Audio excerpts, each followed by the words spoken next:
180 millions de francs CFA. Quant à l'appel à souscription lancé au Burkinabé, le compte au Trésor enregistre 20 millions de francs CFA. La ministre en charge de l'action sociale fait le point aux journalistes en présence de Gérard Sommet et Zalissa Sanfo. 40 jours après le lancement de l'opération de retrait des enfants de la rue, la ministre en charge de la famille est face à la presse pour faire le bilan de cette première opération. 1379 personnes ont été retirées de la rue.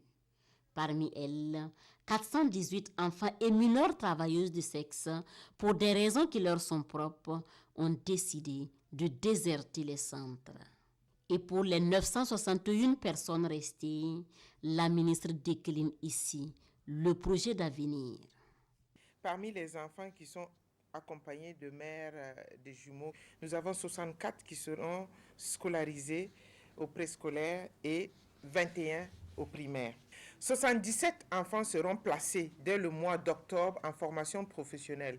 Nous avons 77 enfants qui seront placés à l'internat dans nos centres. 105 femmes retirées de la rue, dont 10 travailleuses de sexe mineur seront placées en formation professionnelle aussi. Il faut souligner que chaque enfant bénéficiera d'un trousseau et un petit pécule de 10 000 francs pendant la durée de sa scolarisation ou de sa formation. Quant aux femmes retirées, elles bénéficieront durant la période de leur formation d'un pécule de 15 000 francs mois et d'une dotation trimestrielle en vivres en attendant leur accompagnement pour le développement d'une activité génératrice de revenus. Pour cette première opération, le ministère a dépensé 182 millions de francs CFA. Quant à l'opération de souscription lancée, il en a récolté 20 millions de francs CFA. Et cette première opération se poursuit toujours avec 2 sorties chaque semaine. Et justement, la contribution de l'Assemblée nationale à l'appel à solidarité lancé par la ministre en charge de l'action sociale pour accompagner l'opération retrait des enfants de la rue s'élève à 5 millions de francs CFA. C'est le chef du Parlement burkinabé qui remet le chèque. Alassane Balassakandé espère que ce geste permettra d'améliorer la condition de vie des bénéficiaires. Reportage Moussa Ouedraogo, Estelle Judith Assogba. L'Assemblée nationale répond à l'appel à contribution pour soutenir l'opération de retrait des enfants et femmes en situation de rue lancée le 23 août dernier par la ministre de la Femme, de la Solidarité nationale et de la Famille. L'institution offre à cet effet un chèque d'une valeur de 5 millions de francs CFA. Cette somme, selon le président de l'Assemblée nationale, vise à soutenir cette initiative. Nous avons vu une brave dame qui a lancé une initiative qui est louable et nous, en tant qu'élus du peuple, nous ne pouvons pas rester en marge d'une situation pareille. C'est en cela que nous avons voulu, au nom de l'Assemblée nationale, en tout cas apporter notre modeste contribution. Je dis une modeste contribution parce que c'est la maudite somme de 5 millions que nous apportons. Ça ne va pas régler tous ces problèmes, mais bon, pour nous, c'est de démontrer à l'opinion publique que ce qu'elle fait concerne l'Assemblée. Pour la ministre en charge de la solidarité nationale, le geste est salutaire. Occasion pour elle de remercier l'ensemble des députés à travers le président de l'hémicycle pour leur accompagnement et leur intérêt à l'opération. Pour Marie-Laurence Ilboudo, l'opération passe bientôt à la seconde étape, l'étape d'orientation des enfants. D'ici la semaine prochaine, nous allons commencer à sortir les enfants de notre centre d'accueil d'urgence et les orienter soit dans leur milieu scolaire, soit dans leur centre de formation. Sur cette étape d'orientation des enfants, une conférence de presse sera animée ce 21 septembre.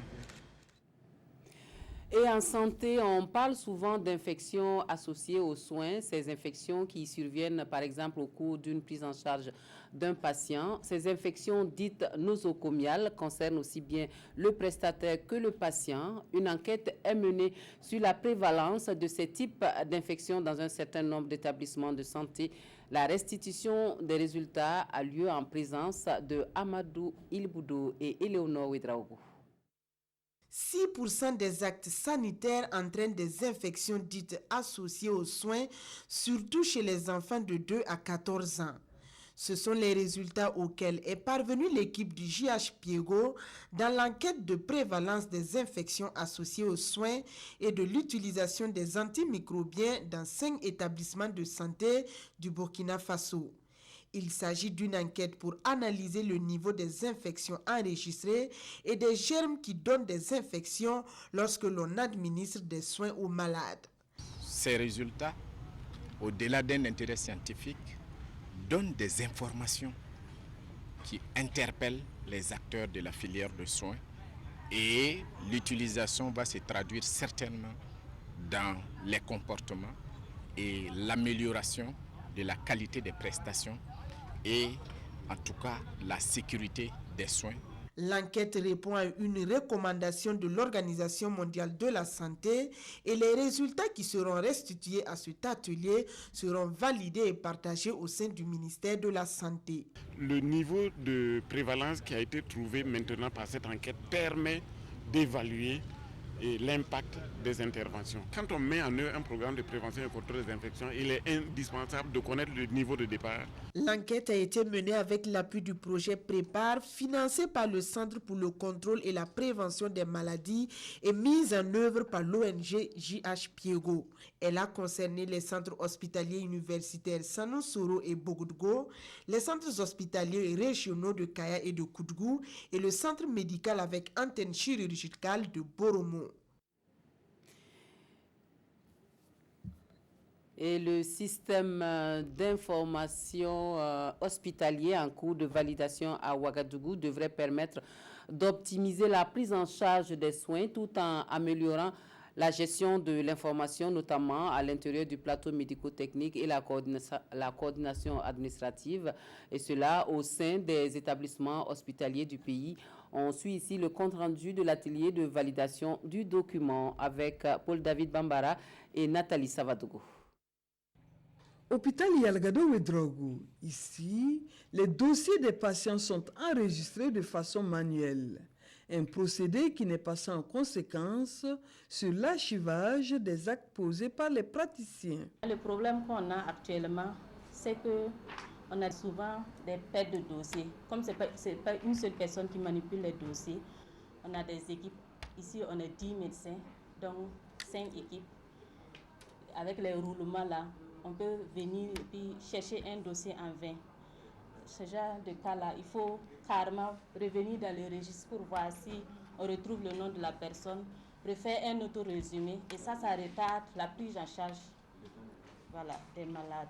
Ces difficultés seront bientôt conjuguées au passé. Le système d'information hospitalier, objet de cette concertation, vient comme une réponse à la pénibilité d'enregistrement des dossiers dans les différents hôpitaux.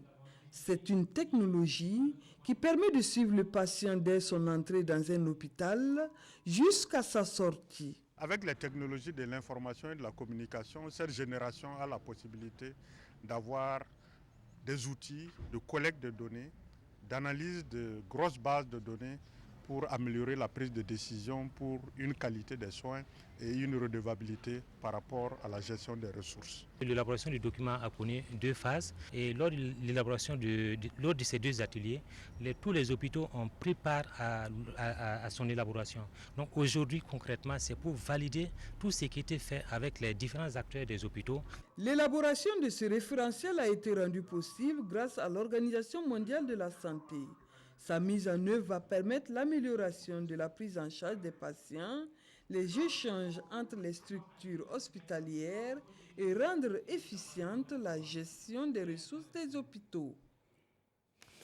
Parlons sécurité alimentaire maintenant avec cette rencontre de haut niveau des responsables des systèmes nationaux de recherche agricole des pays du G5 Sahel, du Sénégal et des institutions partenaires de l'Afrique et d'Europe à Ouagadougou cette semaine. Au cœur donc de la rencontre, la rédaction d'une note d'orientation stratégique et opérationnelle sur la contribution de la recherche agronomique franco-africaine, une note que l'on voudrait mettre au service de l'atteinte des objectifs de développement durable et de sécurité alimentaire. Yacouba Gamene, Kadi Sanogo pour les précisions.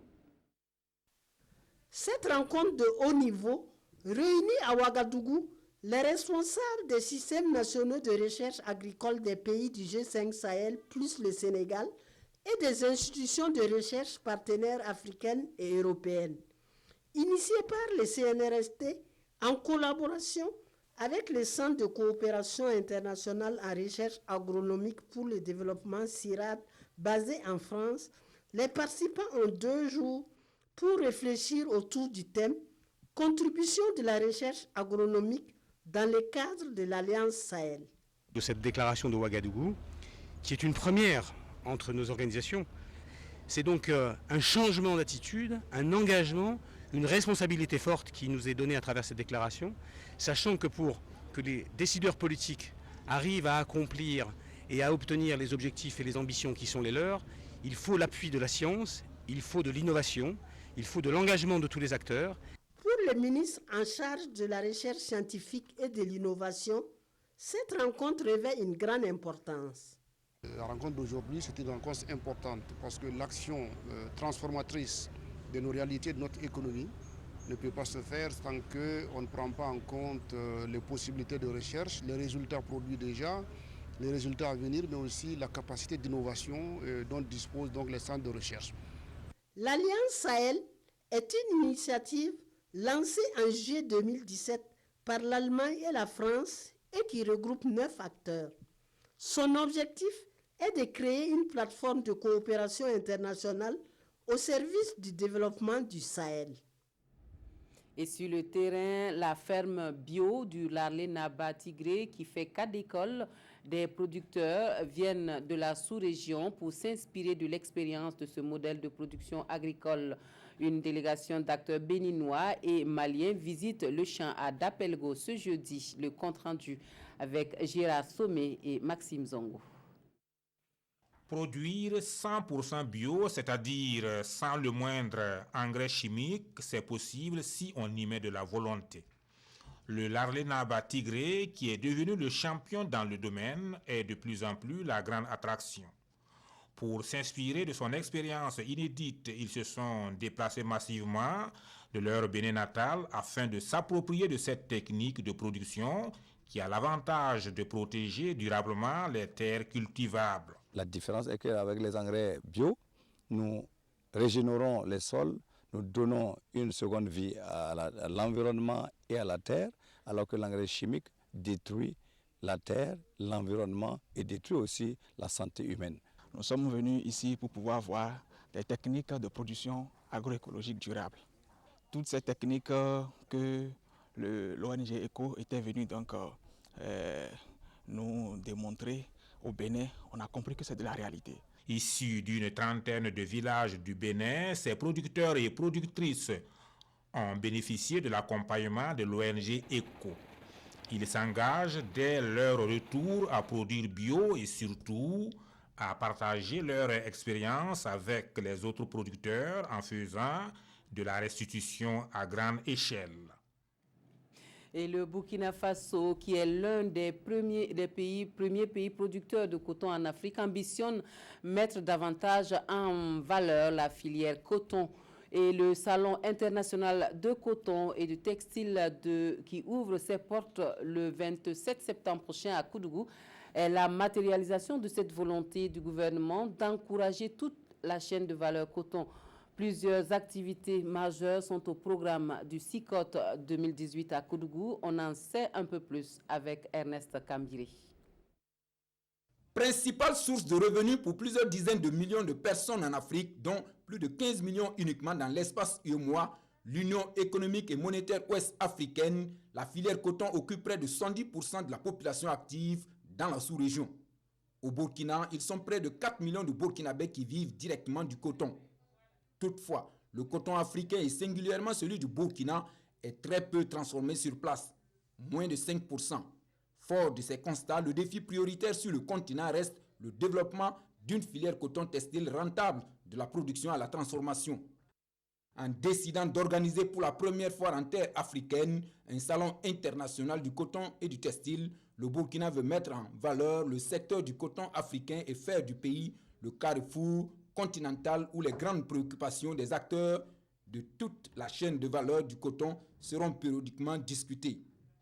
Le rendez-vous de Koudougou, la cité du Cavalier Rouge et berceau du textile burkinabé se présente comme un cadre permanent de discussion entre les experts mondiaux sur la transformation intégrée du coton, facteur de création, d'emploi et de richesse, un vœu cher au président du Faso, annoncé pour présider les 3 jours du Salon international du coton et du textile, le plus grand salon dédié à la filière coton-textile sur le continent.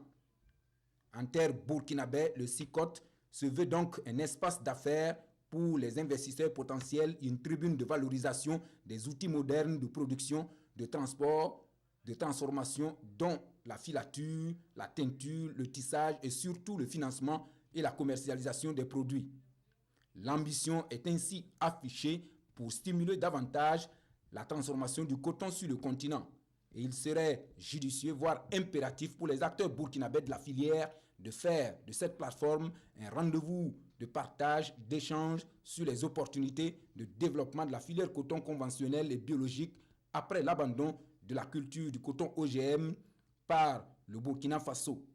Dans tous les cas, l'événement réunira plus de 1000 visiteurs de plus de 25 pays d'Afrique et du reste du monde autour du chef de l'État burkinabé pour dynamiser la filière et stimuler davantage la transformation du coton textile, thème de la présente édition du salon. Nous allons à Djibo pour le lancement officiel du renforcement du capital productif des petites et moyennes entreprises. Au total, 130 PME, dont 10 par région, devraient être dotées donc d'équipements modernes pour accroître les capacités de transformation, de création d'emplois et de richesse de ces entreprises. Yamba Nakulma, C12 nous donne des précisions. Elles sont 10 entreprises de la région du Sahel qui reçoivent chacune des mains du ministre en charge du commerce un bon d'enlèvement d'équipement d'une valeur de 4 millions de francs CFA dans le cadre de l'opérationnalisation de l'initiative pour le renforcement du capital productif des petites et moyennes entreprises. Cette cérémonie de Djibo marque le début du don d'équipement aux 130 PME, dont 10 par région. Aujourd'hui, c'est un don d'équipement que nous sommes en train de faire pour l'ensemble des 130 PME en fonction des besoins qu'ils ont exprimés et d'un travail sur le terrain qui a été fait par nos équipes. Donc les équipements sont directement livrés, installés et rendus opérationnels et il y a un suivi derrière. Donc je pense que cette initiative qui est entièrement financée par des acteurs du secteur privé, par des mécènes, par des business angels et par effectivement des gens qui croient au développement économique, des gens qui pensent que les PME qui représentent 80% de notre tissu là, c'est là que se trouve en tout cas l'avenir. Les petites et moyennes entreprises priorisées sont celles intervenant dans la transformation locale des matières premières. L'élément essentiel en termes de critères, c'était que d'abord il fallait que ce soit une entreprise qui existe et qui marche et qui était dans des secteurs de la transformation des produits au plan local. C'est-à-dire que nous avions identifié pour chaque région les types de produits, de matières premières que l'on rencontre et dire on va sélectionner les entreprises dans ces secteurs-là. Et elles devraient également avoir une existence formelle, ça c'était la seconde chose, et devraient avoir au moins un emploi permanent. Après la cérémonie de lancement officiel de l'initiative pour le renforcement du capital productif des PME, le ministre en charge du commerce est allé livrer sur place de l'équipement dans l'atelier d'un des lauréats. Il s'agit de Saïdou Massa, bijoutier à Djibo. Avec cet équipement, son atelier va certainement passer d'un fonctionnement traditionnel à un fonctionnement moderne. Et les innovateurs burkinabés à l'honneur ce 20 septembre. La journée africaine de la propriété intellectuelle et de la technologie offre l'opportunité à ces acteurs pour donner à voir leur créativité technique et documentaire. La réflexion qui se mène autour de l'invention comme moteur de développement industriel permet de se pencher sur les défis liés au secteur de la production industrielle des pays de l'OAPI. Voyons cela avec Paul-David Bambara et Adama Koulibaly. Une case pour la conservation des oignons et pommes de terre, des broyeurs et mélangeurs d'aliments de bétail et de volaille. Voici quelques inventions burkinabées. Nous sommes à la 19e édition de la Journée africaine de la propriété intellectuelle et de la technologie à Ouagadougou. Une tribune qui permet aux innovateurs africains de présenter leur savoir-faire technique et artistique. Ce service consiste à protéger les inventions, les signes distinctifs, à savoir les marques qu'on appose sur les produits, mais ça consiste également à mettre à la disposition de tous les États des informations technologiques. Pour les exposants, c'est une initiative qui permet aux gouvernants de découvrir les potentialités des innovateurs africains. Des découvertes qui peuvent impliquer un regard sur le développement industriel des pays africains. Cette journée va favoriser à l'éclosion, à un changement de mentalité et de comportement dans notre système de développement en Afrique. Cette 19e édition de la Journée africaine de la propriété intellectuelle et de la technologie est placée sous le thème « L'invention, moteur de développement industriel ». Le ministre de la Culture, des Arts et du Tourisme a saisi l'occasion pour évoquer les défis liés aux inventions africaines. Des défis liés notamment à la finalisation des projets d'invention, la protection juridique, la commercialisation et la production en série. Et puis le Royaume d'Arabie Saoudite qui célèbre le 88e anniversaire de sa fête nationale. À Ouagadougou, pour commémorer l'événement, l'ambassadeur du Royaume saoudien au Burkina Faso offre une réception à la communauté saoudienne ainsi qu'aux amis du Royaume. Les temps forts de la soirée avec Issaka Ouedraogo et Tanga Kafando. C'est en présence de membres du gouvernement, de présidents d'institutions burkinabais, des corps diplomatiques ainsi que de nombreux invités que l'ambassade du Royaume d'Arabie Saoudite a commémoré la fête du Royaume. Un événement qui marque le 88e anniversaire de l'unification du Royaume en un État souverain par le roi Abdelaziz Abderrahmane Saoud en 1932. Et l'occasion était belle, non seulement pour revisiter l'histoire, mais aussi de présenter la vision du Royaume et les relations bilatérales qu'il entretient avec les pays frères et amis, dont le Burkina Faso.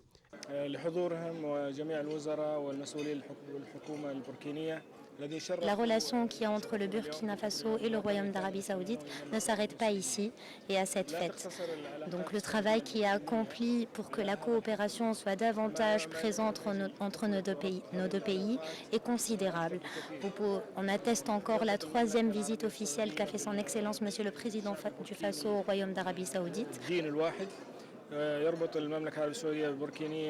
L'Arabie Saoudite, à travers le Fonds saoudien pour le développement, a financé de nombreux projets de développement économique dans ce pays et continue de le faire, des projets sociaux également.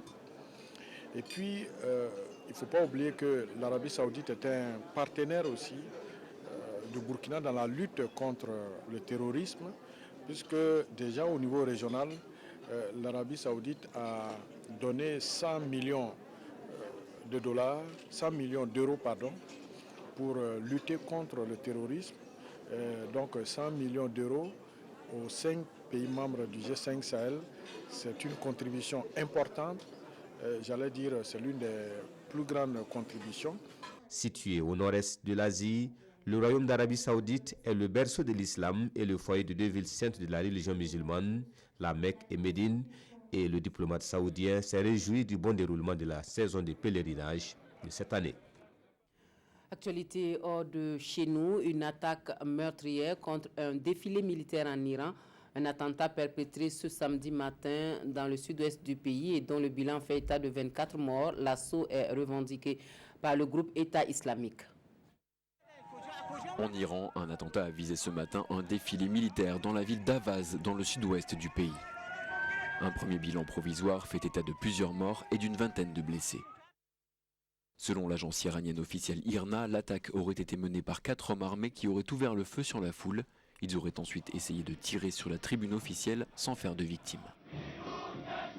C'est à ce moment-là qu'ils auraient été neutralisés par les forces de l'ordre. Les médias iraniens parlent de 4 terroristes qui auraient été abattus. L'agence iranienne précise qu'aucun officiel présent à cet événement n'a été touché, mais elle ne fournit pour le moment aucun bilan exact de l'attaque. Voilà, on s'arrête ici pour les actualités de la mi-journée. Merci de votre attention. Très bon week-end à tous.